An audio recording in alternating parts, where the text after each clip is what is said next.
हम सब जानते हैं कि पूजन कार्य में शंख का उपयोग महत्वपूर्ण होता है। लगभग सभी देवी देवताओं को शंख से जल चढ़ाया जाता है, लेकिन शिवलिंग पर शंख से जल चढ़ाना वर्जित माना गया है। आखिर क्यों शिवजी को शंख से जल अर्पित नहीं करते हैं? इस संबंध में शिवपुराण में एक कथा बताई गई है।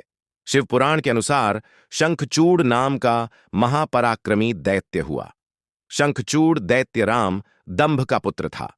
दैत्यराज दंभ को जब बहुत समय तक कोई संतान उत्पन्न नहीं हुई, तब उसने भगवान विष्णु के लिए कठिन तपस्या की। तब से प्रसन्न होकर विष्णु प्रकट हुए। विष्णु जी ने वर मांगने के लिए कहा। तब दंभ ने तीनों लोकों के लिए अजेय एक महापराक्रमी पुत्र का वर मांगा। श्रीहरि तथास्तु बोलकर अंतर्ध्यान हो गए। तब दंभ के यहां एक पुत्र का जन्म हुआ, जिसका नाम शंखचूड़ पड़ा। शंखचूड़ ने पुष्कर में ब्रह्मा जी के निमित्त घोर तपस्या की और उन्हें प्रसन्न कर लिया। ब्रह्मा ने वर मांगने के लिए कहा।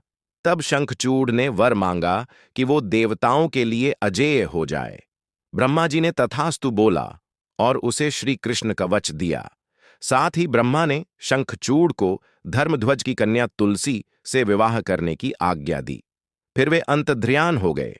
ब्रह्मा की आज्ञा से तुलसी और शंखचूड़ का विवाह हो गया। ब्रह्मा और विष्णु के वरदान के मद में चूर दैत्यराज शंखचूड़ ने तीनों लोकों पर स्वामित्व स्थापित कर लिया। देवताओं ने त्रस्त होकर विष्णु से मदद मांगी, परंतु उन्होंने खुद दंभ को ऐसे पुत्र का वरदान दिया था, अतः उन्होंने शिव से प्रार्थना की। तब शिव ने देवताओं के दुख दूर करने का निश्चय किया और वे चल दिए। परंतु श्री कृष्ण कवच और तुलसी के पतिव्रत धर्म की वजह से शिवजी भी उसका वध करने में सफल नहीं हो पा रहे थे। तब विष्णु ने ब्राह्मण रूप बनाकर दैत्यराज से उसका श्री कृष्ण कवच दान में ले लिया।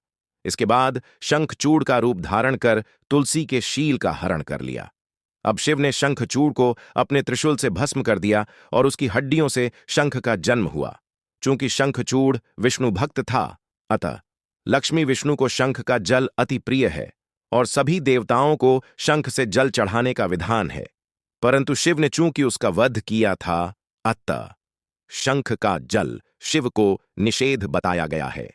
इसी वजह से शिवजी को शंख से जल नहीं चढ़ाया जाता है।